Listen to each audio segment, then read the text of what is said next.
People in Nigeria may lose access to Facebook and Instagram following an allegation by the parent company Meta. Here's what's happening. Meta, the company behind Facebook, Instagram, and WhatsApp, is locked in a tense battle with Nigerian regulators after being hit with a huge $290 million fine. This fine comes from three government agencies working together: the Nigerian Data Protection Commission, the Federal Competition and Consumer Protection Commission, and the National Information Technology Development Agency. These agencies say that Meta isn't following Nigerian data protection laws, especially in how it handles and transfers Nigerian users' personal data outside the country. This isn't some overnight problem. It comes from a deep 38-month investigation over 3 years of looking into how Meta collects, processes, and moves data. Regulators say that Meta routinely moves Nigerians' private data to servers abroad without getting clear permission from users and didn't provide enough information about how that data will be used. They also claim that Meta didn't give Nigerian users enough control over their information, thereby breaking key rules in Nigerian data protection laws. After this long investigation, the case went to the Federal High Court in Abuja. Meta challenged the findings and appealed the fine, hoping to either dismiss or reduce the penalties. But the court said no. The appeal was denied in April 2025 and the fine was upheld. That brings us to where we are now. In what some officials are calling a bold or almost aggressive move, Meta has responded by threatening to effectively shut down Facebook and Instagram in Nigeria if the government doesn't back off. According to reports, Meta views some of the required changes as not only harsh but nearly impossible to implement in the given time frame. With the clock ticking down to a June 30th, 2025 deadline, Nigerians are caught in the middle of a showdown between the global tech giant and their own government. If Meta goes through with this threat, the effect would be massive, from individuals who use these platforms to stay connected to the thousands of small businesses that rely on Facebook and Instagram for marketing, reaching customers, and making sales. We're not just talking about inconvenience. This could seriously hurt Nigeria's digital economy. Let's look at what the Nigerian government is asking for. First is the data transfer approval requirement. So this is the thing. Nigerian regulators want Meta to get permission before transferring Nigerian users' personal data outside the country. This means Meta would need clearance from the Nigerian Data Authority each time it stores or processes Nigerian data on servers abroad, which is something it routinely does to run its platform. Meta argues that this will disrupt the global flow of data and goes against internationally accepted practices. In fact, no other major country where Meta operates, not even the European Union with its strict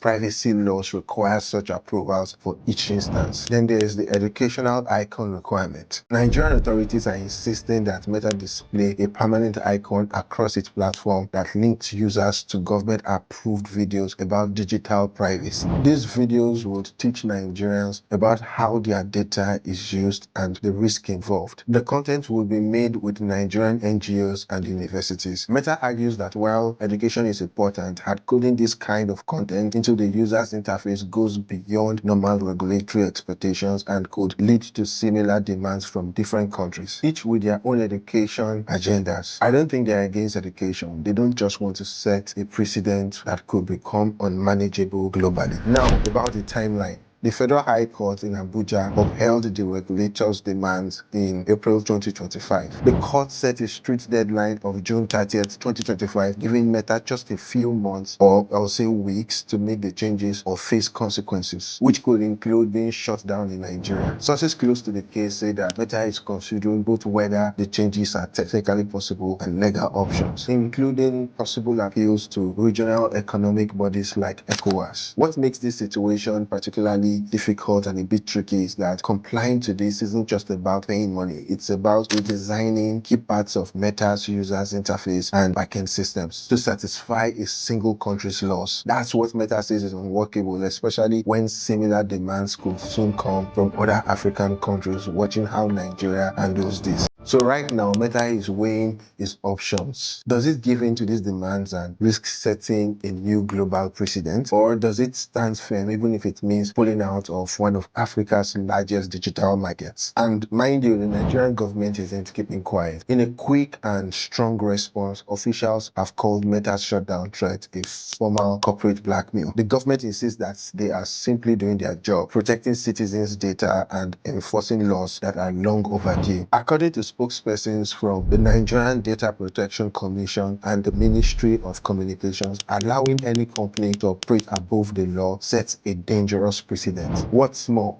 Nigerian authorities are pointing out something interesting. Meta hasn't made similar threats elsewhere. For example, in 2022, Meta was fined 1.2 billion euros by Ireland's Data Protection Commission, the largest penalty under Europe's privacy laws. Instead of threatening to leave Europe, Meta accepted it and entered negotiations. So why is Nigeria's fine, which is far smaller in comparison, being met with this level of resistance? That's a question critics are now asking. Many see Meta's reaction as an example of tech giants threatening African countries differently, testing how far they can push without consequences. But let's talk about the real cost if Meta actually pulls the plug. Over 164 million Nigerians use the internet, and Facebook and Instagram are major parts of that online world. Facebook is Nigeria's second most visited website after Google. Instagram, while not quite as popular, is the backbone of Nigeria's influencer economy and a go-to platform for young entrepreneurs. If these apps disappear, the ripple effect will be huge. Think of the thousands of small businesses that run Instagram shops, Facebook ads, or customer service through Messenger and WhatsApp Business, which is also owned by Meta. For many of these businesses, social media isn't just a tool, it's their storefront. From fashion vendors in Aba to makeup artists in Abuja and digital marketers in Lekki, the shutdown would feel like having your shop closed overnight. The consequences also stretch into job creation and youth opportunities. Nigeria's growing tech and digital content sectors rely heavily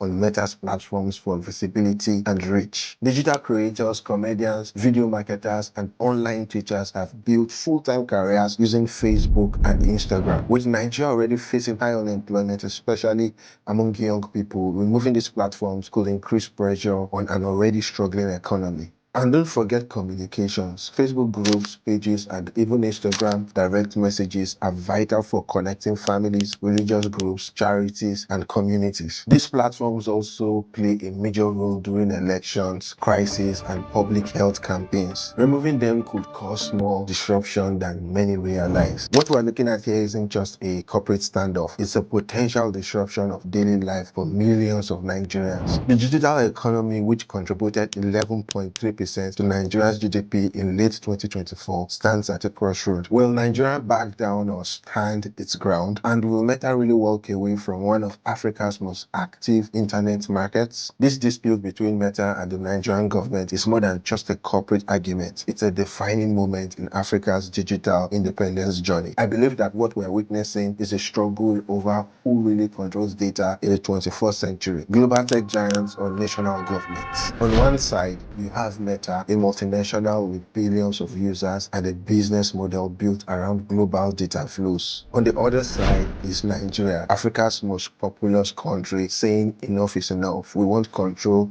over how our people's data is used. This isn't an isolated case. Across Africa, countries like Kenya, Ghana, and South Africa are also tightening their data protection laws. Nigerian bold stance could set the tone for how other nations respond to big tech dominance. So what could happen next? One possible outcome is that Meta decides to partially comply, changing its policies just enough to meet some of the demands without fully compromising its global system. That would mean that Nigeria scores a regulatory win and Meta keeps its foothold in one of Africa's biggest markets. Another possible scenario, a complete withdrawal. Meta could pull out not just as a protest, but to avoid a domino effect of similar demands across other African countries. That would be a major blow, not just to Nigerian businesses and users, but to Meta's own plans for the continent. Globally, this isn't the first time a tech company has clashed with the government over data rights. We have seen Apple go head-to-head with the FBI, and Google exit China, and TikTok face bans in multiple countries. But what makes this different is the focus on Africa, a region often left out of global tech conversations, now taking the center stage. For Africa, I think the lesson here is clear. If we want to be serious about digital independence, we must also invest in homegrown alternatives and create environments where local platforms can compete. Relying heavily on foreign platforms while trying to regulate them will always be a tricky balance. To the average Nigerian, this might feel like a power struggle happening in faraway boardrooms, but the effects will be felt at home in businesses, friendships, jobs, and even how we get news. That's why this is more than just news, it's our digital future at stake. What should you do? Stay informed as the June 30th deadlines approaches. Support conversations around data rights and digital inclusion. And most importantly, look for solutions that work for both the users and the platforms. The story isn't over yet, it's just the beginning. So make sure you like this video, share it, comment, let me know what you think, and make sure you subscribe. See you in the next one.